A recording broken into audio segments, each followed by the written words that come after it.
Magandang araw, Malacanang Press Corps. Nitong nakaraang Biyernes, April 24, ay pinangunahan ni Pangulong Ferdinand R. Marcos Jr. ang Bawat Bayan Makikinabang program sa Batangas. Kasama si Executive Secretary Ralph Recto at ang ibang opisyal ng lokal na pamahalaan, pinangunahan ng Pangulo ang ceremonial distribution ng 200,000 pesos na pondo mula sa Social Civic Projects Fund para sa 1,078 na mga barangay. Ang 100,000 pesos mula sa pondo ay ilalaan ng mga barangay para sa edukasyon, gaya ng assistance para sa mga scholar. Samantalang ang natitirang 100,000 naman ay nakalaan para sa priority projects ng barangay. Layunin ng cash assistance na palakasin pa ang kapasidad ng mga lokal na pamahalaan upang lubos na makapaglingkod sa kanilang mga nasasakupan. Nagkaroon din ng rice distribution sa nasabing programa kung saan 235,000 beneficiaries ang nabahagian ng dekalidad na bigas. Sa ilalim ng Bagong Pilipinas Rice Program, kada taon ay 6 na beses mabibigyan ng 10 kilong bigas ang bawat benepisyaryo. Makakatulong itong tiyakin na sapat ang pagkain ng bawat pamilyang Pilipino sa kabila ng pagtaas ng presyo ng langis. Ang pagbibigay tulong sa ating mga kababayan ay hindi dapat na pinopolitika. Walang bida rito, kundi ang taong bayan. Ang kailangan dito ay pagtutulungan, hindi ang pagsisiraan. Direkta at mabilis na tulong sa mamamayan, hatid ng isang gobyernong maaasahan. Iyan ang hangarin ni Pangulong Marcos Jr. para sa bagong Pilipinas.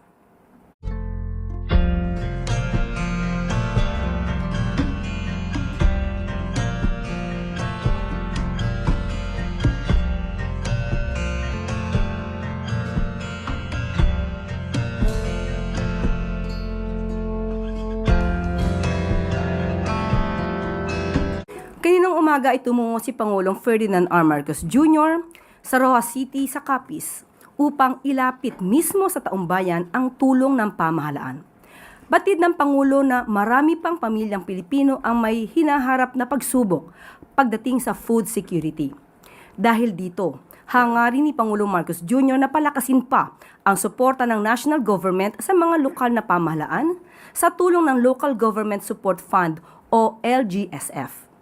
Mula sa nasabing pondo ay ipatutupad ang Bagong Pilipinas Rice Program kung saan target mabigyan ang bawat benepisyaryong pamilya ng 10 kilong bigas tuwing ikalawang buwan ngayon 2026. Kaninang umaga nga ay personal na pinangunahan ng Pangulo ang pamimigay ng dekalidad na bigas sa 500 families sa Roxas City. Kabilang sa mga binigyan ng bigas ang 200 PWDs and solo parents mula sa barangay Milibili at 300 members ng samahan ng mga magsasaka mula sa mga karatig barangay. Mas mabilis at direktang paghahatid ng tulong. Ito ang nais ipatupad ni Pangulong Marcos Jr. para pagaanin ang pasanin ng ating mga kababayan. Maliban sa pagpapatatag ng food security sa bansa, naninindigan din ng Pangulo na patuloy na pinapalakas ng pamahalaan ang suporta nito sa ating mga magsasaka. Ito'y sa pamamagitan ng direktang pagbili sa kanilang mga tanim at pamimigay ng fertilizer discount vouchers, mga binhi, ibang tulong pinansyal, fuel assistance at paglalaan ng mga makinarya at kagamitang pansaka. Ayon sa Pangulo, nararapat lang na kilalanin ang ating mga magsasaka dahil sila ang walang sawang nagsisikap upang makapaghatid ng bigas sa ating mga hapagkainan. Malinaw ang nais ng Pangulo. Tiyaking nananatiling prioridad ng pamahalaan ang ating mga magsasaka. Base sa pinakabagong ulat, umaabot na sa 703 LGUs ang nakatanggap ng pondo para sa rice distribution projects. Makakaasa naman ang ating mga kababayan na ipatutupad ang programa sa buong bansa. Sapat na pagkain para sa lahat at tuloy-tuloy na suporta para sa mga bayaning magsasaka. Iilan lang yan sa mga isinusulong ng Pangulo para sa ating masaganang bagong Pilipinas.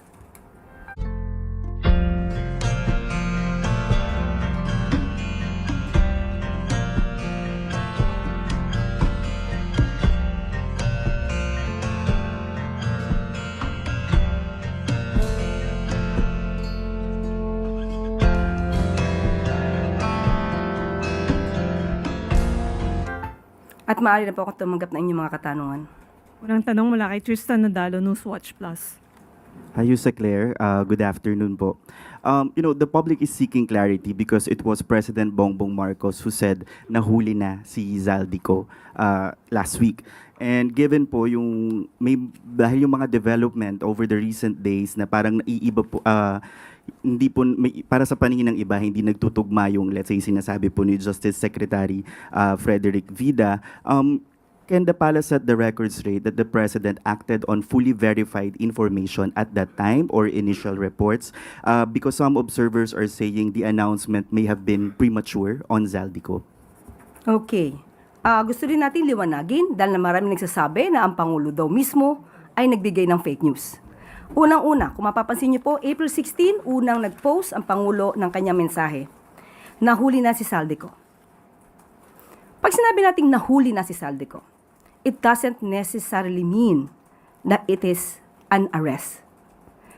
Ang nahuli na salita ay very general.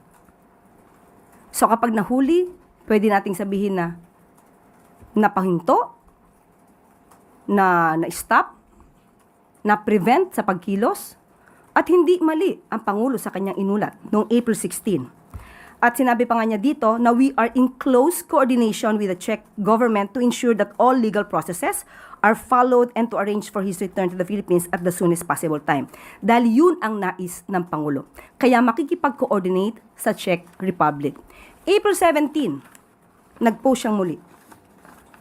Ang sabi niya rito, our coordination with Czech authorities continues. The latest information confirms that Zaldico was stopped at the German border after entering from the Czech Republic. He was denied entry and returned to Czech authorities where he remains in custody. Hindi po ito mali. Hindi po nanggaling sa Pangulo mismo ang salitang aresto. Pero hindi rin po kinakaila ng SOJ that the movements of Zaldico were restrained to a certain extent. At nung nalaman na ang bansang Czech Republic ay hindi ginagamit ang salitang aresto, na hindi naman ginamit ang Pangulo, at sa ating press briefing sa Iloilo, hindi natin ginamit ang salitang aresto. Kung ginamit man ito ng PCO, dahil yon ang kanilang pag-translate, most probably salitang nahuli. But, nung nalaman na hindi ito ang terminong ginagamit ang Czech Republic, yan po naman ay ating iginalang. At pina-correct na lang po natin nang naaayon din po sa nais na salita o termino ng Czech Republic. Dahil nga po, hindi lamang iisang bansa ang involved dito. Hindi lamang tayo ang involved dito. May ibang bansa na kailangan din po natin igalang ang polisiya. So, Yusek, we can guarantee the public that the lahat ng statement na nanggaling sa Pangulo ay dumaan, reliable at verified. And sino po ba daw yung nagbigay ng cleared information sa President leading to the announcement? Because may details po agad nung sinabi ng Pangulo from crossing the German border and then eventually turned over to the Czech authorities. Sa ngayon po ay hindi ako makakapagsalita kung sino yung bigay sa kanya ng report na ito. Pero maingat po ang Pangulo sa pagbibigay ng anunsyo sa ating taumbayan. Kaya wag ipahid sa Pangulo ang salitang aresto dahil hindi po niya yan ginamit. Yusek, last na lang po. Sabi nga po ng Department of Justice, dahil dun sa press ko nila na they don't have the confirmed information yet on Mr. Ko's current whereabouts. In the event that Mr. Ko has indeed escaped or in no longer in custody, may accountability po ba nga hanapin ng government na posibleng nagkaroon ng lapses in information handling? Hindi po natin sa ngayon masasagot ito dahil kinokolekta pa po ni Secretary Vida ang mga impormasyon patungkol po dito. At sa ngayon po, muli, si Secretary Vida lamang po ang mga-ari magbigay sa inyo ng anumang detalye. Follow-up question mula kay Maricel Alili, TV5. Good afternoon, Yusek.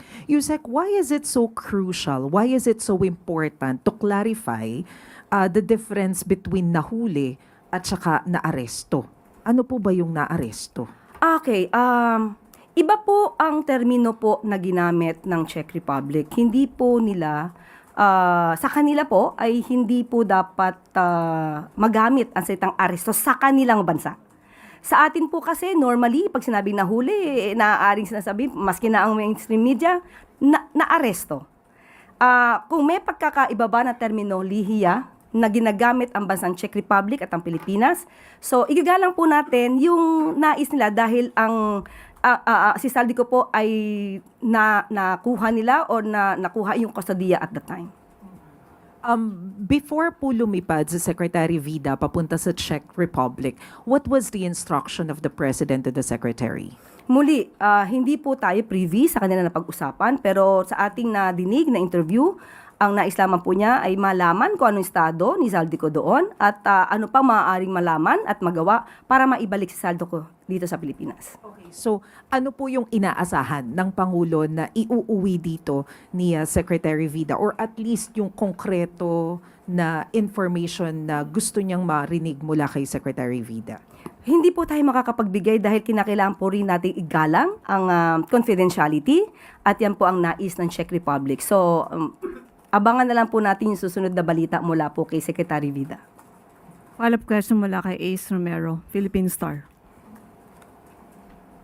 Yusek, nabanggit nyo yung term na arrest hindi ginagamit ng Czech Republic kaya minabuti nating igalang yung kanilang nais, no? Pero given na yung sinabing na nakita si Zaldico doon sa border and then apprehended, whatever, arrested or hindi nga ginagamit yung arrest, no?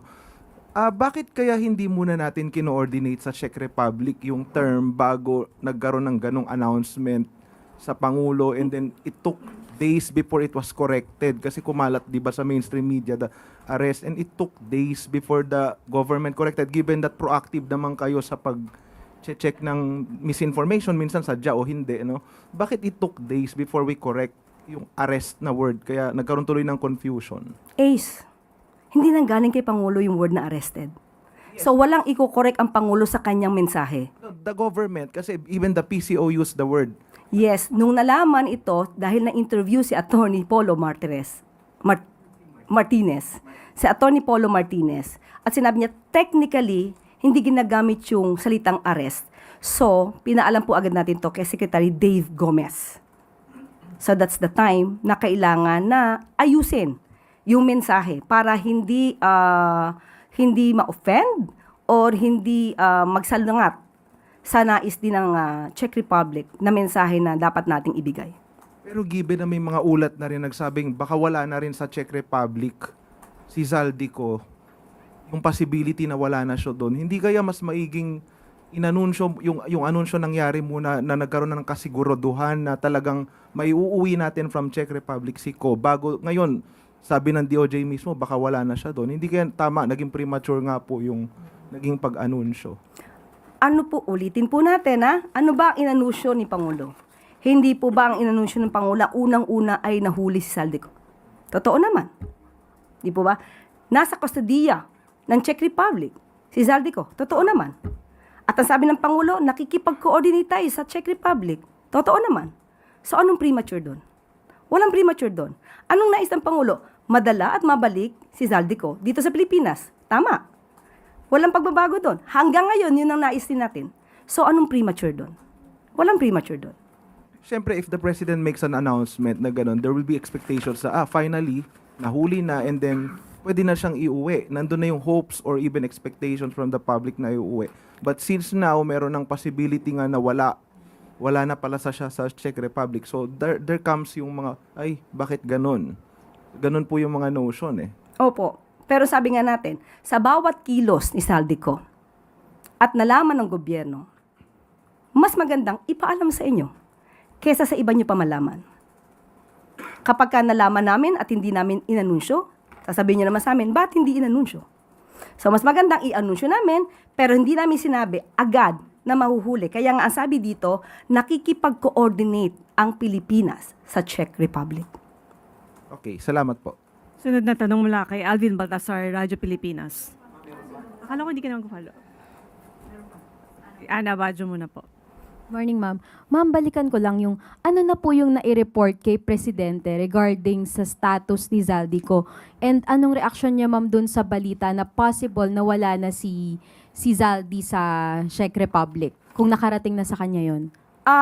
On my part, personal, hindi ko pa po alam kung nagkausap sila. Pero nadinig naman po natin ang mga nai-anunsyo ni Secretary Vida. At kung ano po yung latest na impormasyong ibinigay niya sa Pangulo, hindi pa rin po napapaabot sa akin. Ma'am, yung DOJ delegation, nagsabi sila na they had obtained a workable intel para maklarify kung paano napunta si Zaldico sa Prague. Ma'am, bakit intel pa rin yung ginagamit nating term? Does it mean na hindi konkreto yung information na hawak ng government bago pa pumunta si DOJ Secretary Vida? Bakit intel pa rin po? Muli, pasensya na po dahil ang mga usaping patungkol po dyan, lahat ng detalye patungkol po kay Zaldico ay kay Secretary Vida nyo po makukuha para hindi po magkaroon ng anumang miscommunication o maaaring mali na maibigay na impormasyon sa inyo. Ma'am, are we hopeful na lang? Kasi parang sabi ni Secretary Vida, babalik siya ng Pilipinas by April 30. Are we hopeful na sana maiuwi na si Zaldico by that time? Sino ba naman ang hindi dapat maging hopeful? Lahat tayo dapat hopeful. So yun na lang natin. Ang gusto natin, maiuwi dito si Zaldico at yun ang nais ng Pangulo. Thank you, ma'am. Follow-up question mula kay Ian Cruz, GMA7. Yusek, magandang tanghali po. Yusek, ano kaya yung naging basis ng Pangulo dun sa announcement niya? For sure, malaki pong development yon kaya po niya nasabi na nahuli na po. Dahil sa kanyang binigay na report. Dahil napakalaki po na balita kung si Zaldico po ay mapapauwi dito. At nung ibinalita po sa kanya, binigyan siya ng official report na hold po si Zaldico dahil sa lacking of proper documentation. So minabuti niya pong ito na i-announce din sa taong bayan. Pwede niyo po bang sabihin sa amin kung sino po itong opisyal ng gobyerno na nagsabi po nung reliable report sa Pangulo? Hahayaan ko na lamang po si Secretary Vida ang sumagot dito. Follow-up question mula kay Christian Bascones, PRTV. Asek, baka pwede po nating i-differentiate din yung kahulugan ng nahuli at na-hold lamang po. Kasi iba po yung ibig sabihin noon, no? Pag nahuli na ibig sabihin, may custody din po ang Pilipinas doon. Kasi mismo ang presidente po ang nag-anunsyo noon. Pero pag sinabing na-hold lamang, baka po sa Czech Republic lamang po yung custody. Wait, when you say nahuli na sa Czech Republic, ibig niyo sabihin merong kustodiya ang Pilipinas? Hindi po ibig sabihin na ganun yun. Kapag nahuli, na-hold, na-stop, nasa kustodiya ng Czech Republic, it doesn't mean na merong kustodiya ang Pilipinas. Tama po. Chona Yu, follow-up question. Yusek, what's the latest information about kay Zaldico? Asan siya? Anong status niya ngayon? Si Secretary Vida po ang magsasabi niya. Sunod na tanong mula kay Alvin Baltasar, Radyo Pilipinas. Yusek, good afternoon on other matters. Tungkol doon sa nabanggit nyo kanina sa Good News, yung activity ni Pangulo last Friday. May claim si Batangas Congressman Leandro Laviste na hindi raw nabigyan yung 84 barangays mula sa kanyang distrito at gusto niya raw paimbestigahan itong bawat bayan makikinabang para sa tulong pinansal sa mga LGUs. Na-verify po ba ng palasyo yung claim ni Congressman Laviste na 84 barangays daw hindi nabigyan? Sa ating pagkakaalam at sinabi sa atin, may mga barangays daw na hindi kinumpleto ang mga documents. At hindi po maaari mabigyan agad-agad ng ayuda kapag walang dokumento dahil magiging subject ito sa COA report. So, yung mga barangays na hindi nakapagsumite, hindi pinagsumite, pinilit na wag magsumite ng dokumento, wag po sila mawalan ng pag-asa. Dahil ang sabi ng Pangulo, bawat bayan makikinabang, bawat barangay makikinabang, walang pinipiling kulay dito, lahat po kayo ay bibigyan ng ayuda. So kung meron po kayong kinakailangang mga dokumentong makompleto, ikumpleto niyo po lahat yan at wag po kayong magpadala sa politika. Lahat po kayo makakatanggap ng ayuda.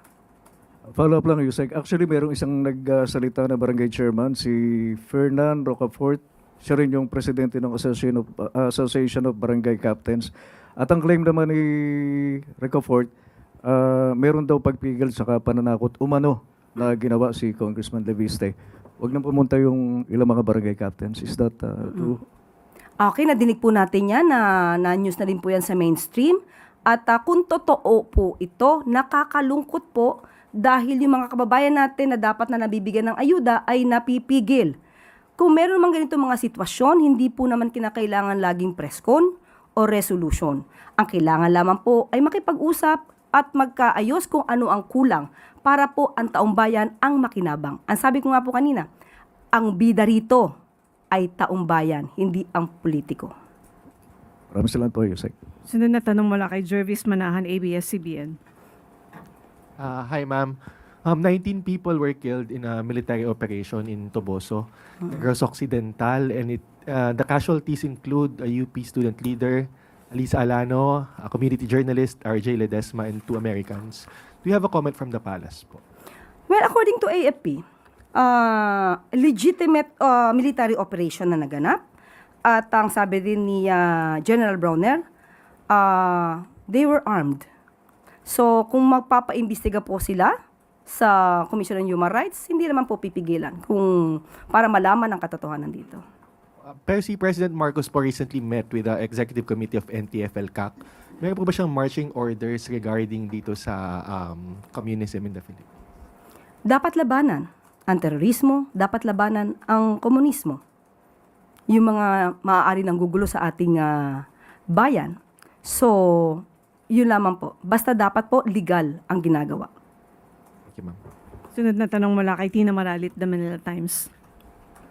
Good afternoon, ma'am.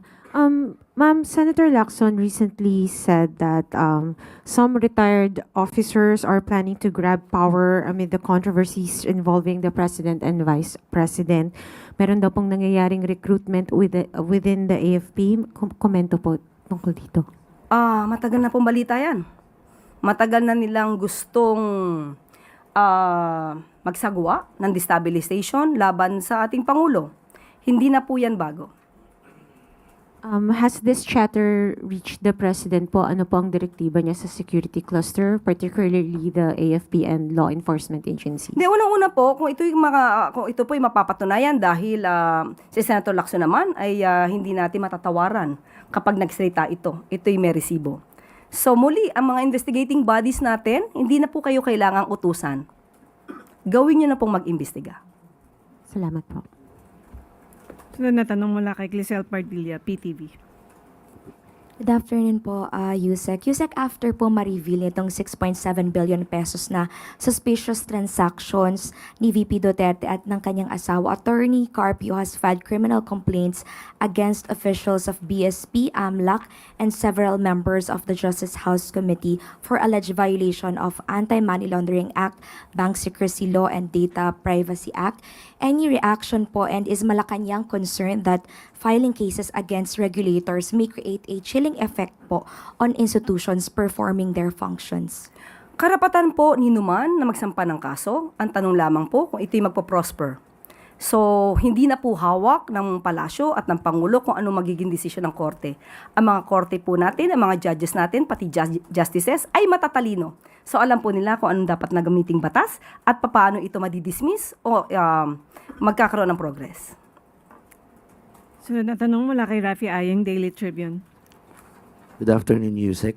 May mga umuugong na naman po mga nabalita na balasahan sa gabinete ni Pangulong Marcos. Totoo po ba ito? At may umugong din na isa po kayo sa papalitan daw. Paki-clarify lang po ito. Una-una, I will always serve at the pleasure of the President. Yan naman po ang katotohanan. Pero po sa mga fake news peddlers, abangan ang susunod na kabanata. So may ganun pong ugong? Naaalisin ako? Hindi, sa buong gabinete. Sa ngayon, wala po. Sunod na tanong mula kay Christian Bascones, PRTV. Ma'am, nung Sabado, kinumpirma po ng NBI na isang serious threats yung ginawa ng Vice Presidente. Hindi daw po ito metaphor nor isang hyperbole lamang. Ngayon, nasa estado na sila na paghahanap doon sa mga hired killers. Ano po yung direct na order ng presidente po sa NBI? Una-una po, totoong pong seryoso ang pagkakaroon ng isang tao, pagkakaroon ng isang public servant, lalo pa na ikaw ay occupying the second highest position in the land. Meron kang sariling assassin, seryoso na pong usapin yun. Lalo pat gagamitin ang assassin ito para maliquidate, mawala ang Pangulo. Hindi lamang siya. Nandiyan na rin po ang pagbabanta ni Mayor Baste Duterte. Seryoso po ito. Muli, ang NBI Director Attorney Matibag, alam niya na po ang mandato niya. Maraming salamat kung mas mabilis na maiimbestigahan ito. Sunod na tanong mula kay Ivy Reyes, Bilyonaryo. Hi, Yusek. Good afternoon po. The Commission on Human Rights launched an independent investigation into the Negros incident, and they said the Commission notes the inconsistencies in the identities of those dead because the AFP maintains that the casualties were members of the NPA, but the CPP already issued a statement that they were not members of the party. So, if proven that there were inconsistencies in the operation, will the government hold them to account? The Of course. Everybody who is liable should be held accountable. Dapat parusahan yung umaabuso. Hindi hahayaan ng Pangulo Marcos Jr. ang umaabuso, lalo na sa kanyang administrasyon. Pahabol na tanong mula kay Maricel Halili, TV5. Yusek, just a clarification about Saldico. So, ano yung tamang paraan para ilarawan yung estado ngayon ni Zaldico? Is he still under the custody or the authority of the Czech Republic? Kung alam ko po at kung ako'y may authority na sabihin sa inyo, kanino ko pa po sinabi.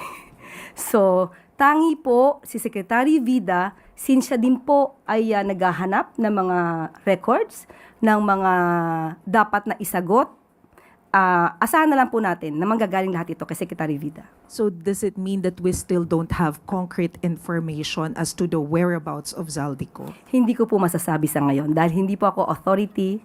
I don't have the authority to talk about that. Okay, last na lang po, Yusek. What makes this issue different from other issues? Kasi yung ibang issues naman, we can simply coordinate or ask the agency kung ano yung konkretong sagot. But this is different. Bakit pinapabayaan po natin yung DOJ na magsalita on this particular topic wherein yung other issues naman, nagagawa naman po natin kumuha ng direct quote and direct information from the agencies concerned. What makes this different? Kasi yun po ang request ng Czech Republic. So pagka yun ang request about confidentiality, hindi po kami magsasalita patungkol dyan. Follow-up question mula kay Mads Yusek. Muratilio, Net25. Hi ma'am, sorry. About Saldico pa rin ma'am. Ma'am, clear ko lang po. So, nung umalis po yung DOJ team papunta ng Czech Republic, alam po ba talaga nila na nandun pa si Zaldi or may information about his whereabouts po? Hindi po ako makakapagsalita. Again, muli, lahat ng detalye patungkol po dito ay kay Secretary Vida po natin malalaman. Tristan Nadalo, Newswatch Plus. Yusek. So tama rin po bang sabihin na ang huling credible na information na hawak ng Malacanang ang Pangulo was last week's information pa po? Kasi ongoing pa yung validation ngayon ni DOJ. Yes, kung ano yung sinabi po ni Secretary Vida nung nakaraang interview sa kanya, hanggang dun lamang po ang maaari natin sabihin. And will Malacanang assure the anong assurance po ng Malacanang sa Filipino public that gagawin ng lahat mapauwi si Zaldico? Lahat naman po ginagawa. Kahit hindi pa po siya na-hold sa Czech Republic, ay ginagawa po ang lahat. At ngayon nga po ay meron tayong request for red notice at hinihintay lamang natin ito. Salamat, Malacanang Press Corps. Sunod na tanong mula sa regional media. Mga katanungan mula sa Zamboanga Peninsula at Bicol Region through the Philippine Information Agency. Unang katanungan mula kay Criste Basadre ng DXMG Radyo Bisdak Ipil, Zamboanga, Sibugay. What mechanisms are in place to ensure compliance with DOE mandated price adjustments, and does the department conduct regular monitoring or enforcement against non-compliant stations In this context, may we also ask for clarification on reports that some gasoline stations in Region 9 did not implement the recent fuel price rollback? Even before, sinabi na po ni Secretary Sharon Garin na kapag ka po may nagva-violate patungkol sa presyo, ito po ay minomonitor, nagkakaroon tayo ng price surveillance at hiningi natin din ng tulong ng LGU patungkol po dyan, pati ng PNP. At hindi po ba mayroon na rin po siyang nabigyan ng show cause order. At maliban po dyan, kapag ka po hindi tumupad, of course, magbibigyan po sila ng penalty, ng fine, or maaaring magtuloy-tuloy na po na matanggal sila at mabigyan sila ng karapatan na magtuloy-tuloy sa kanilang operation. At regarding po sa Region 9, tinanong po natin si Secretary Sharon Garin kung meron daw po na nagva-violate tungkol sa mga presyo ng produktong petrolyo, ipagbigay alam dahil imomonitor po ito at maagarang aksyon ang gagawin. Basta ibigay lang po nila ang mga detalye. Sunod na tanong mula kay Richard Falcatan ng ABS-CBN Basilan, Isabela City. Paano po matutulungan ng national government ang BARM upang mas mapabilis ang development lalo na sa mga island provinces? Binigyan po ng pondo, naglaan po ang gobyerno ng pondo sa BARM at meron po silang annual block grant for education, infrastructure, healthcare, and other services. So sa ngayon po, ang BARM block grant ay 93.982 billion pesos at ang BARM Special Development Fund naman po ay 5 billion pesos. Ayan po. Sunod na tanong mula kay Zoraida Eva Mosteril ng DXRG Radyo Rapido, Dipolog City. May we request an update on the status of the investigation involving 3 individuals on social media who were reportedly accused of spreading false information regarding the president's health? Have any charges been formally filed at this stage? And what are the next legal steps being considered by the authorities? Opo, ang binigay po na dokumento ng PCO para sa agarang malalimang pag-iimbestiga sa mga vloggers na nagpakalat ng peke patungkol sa kalusugan ng ating Pangulo. Ito po ay na-forward na po sa NBI at nagkaroon na rin po ng subpina sa 3 vloggers para sa karampatang pag-iimbestiga ng NBI. Ito po ay si Rigondola Ping, Crage or Krage, Underpal, and Iloy Bugris. So, binigyan na po, nagpaabot na po ng subpina ang NBI. Sunod na tanong mula kay Marilyn Alawan ng RMN DXPR Pagadian City at saka Melvin Machado ng RGFM Naga City. Ngayong may banta ng El Nino sa bansa, ano ang mga direktiba ng Malacanang sa mga rehiyon lalo na sa Department of Agriculture at NIA? Ang El Nino naman po ay nararanasan natin. Hindi na po ito bago. Kaya handa po ang DA sa mga konkretong measures, no? Concrete measures para ito ay maagapan. Nandiyan na po na inatasan ang National Irrigation Administration na tukuyin pa ang mga lugar na maaapektuhan ng kakulangan ng tubig. Kabilang na rito ang mga saklaw ng mga sistemang tulad ng Magat, UPRIIS at iba pang irrigation systems. Nandiyan din po ang detalyadong mapping ng mga rain-fed at sahod ulan na sakahan. At sa panguna po ito ng PhilRice, katuwang ang Bureau of Soils and Water Management. Pati po ang mga DA Regional Field Offices ay natasan ng bantayan palalo ang mga vulnerable areas batay sa historical El Nino data upang mas maging eksakto at localize ang mga intervention. Yan po. Ilan lamang po ito sa ginagawa ng DA. Huling katanungan sa region mula kay Luency Barcena ng Tagkaro News Online DWZR Legazpi City. Ano po ang masasabi ng Malacanang ukol sa public statement ni Naga City Mayor Leni Robredo na hindi siya tatakbo bilang presidente sa 2028? May napipisil na po ba ang Pangulo na i-endorso bilang kandidato sa pagka-presidente dahil halos 1 taon na lamang po bago ang filing ng COC? Sa ngayon, sa paningin po ng Pangulo, napakaaga pa pong pag-usapan kung sinong tatakbo sa pagkapangulo sa susunod na eleksyon. Tutok po ang Pangulo sa pagtatrabaho, tutok po ang Pangulo lalong-lalo na sa nangyayaring sigalot dito sa Middle East para tuloy-tuloy po ang supply ng produktong petrolyo sa ating bansa. At sa lahat ng mga ibibigay na ayuda ng Pangulo at ng administrasyon to sa ating mga kababayan, dun po tutok ang Pangulo. Sa ngayon po, hindi muna po pamumulitika ang or focus, hindi po focus ng Pangulo ang politika sa ngayon. Trabaho po muna.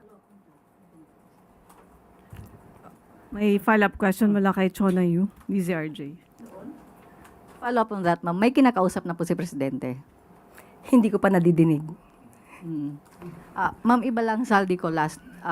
April 16, pahabol. April 16, inanunsyo po ni Pangulong Marcos na nahuli na si Saldico.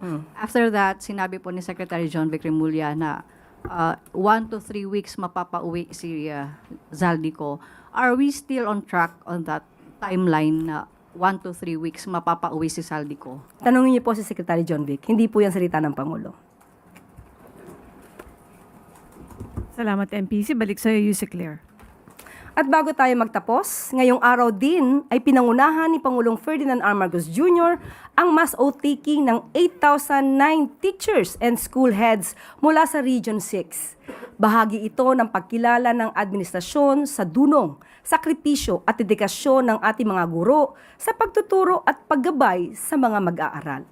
Ang nasabing mass oath-taking ay parte ng expanded career profession or rather progression system ng pamahalaan na naglalayong pabilisin ang promosyon ng mga teacher.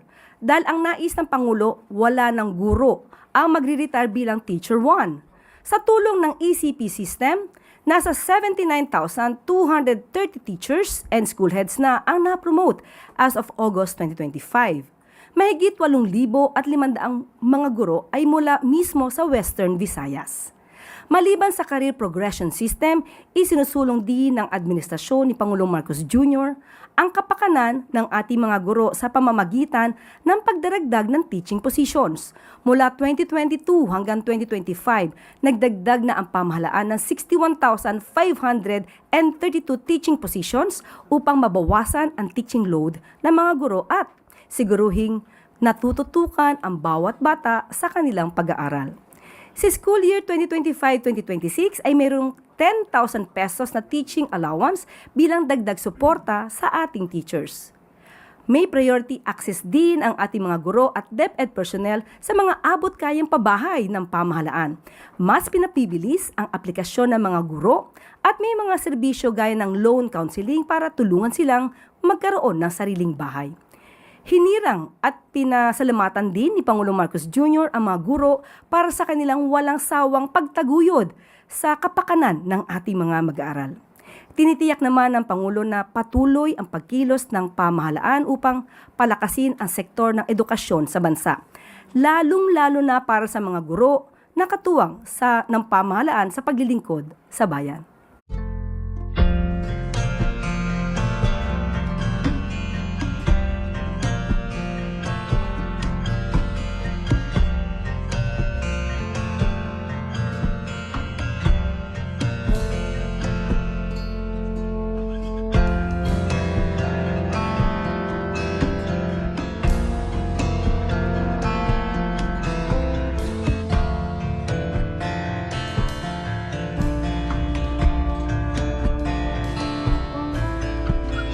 At bilang guro kasama si First Lady Liza Marcos ng Pangulo kaninang umaga.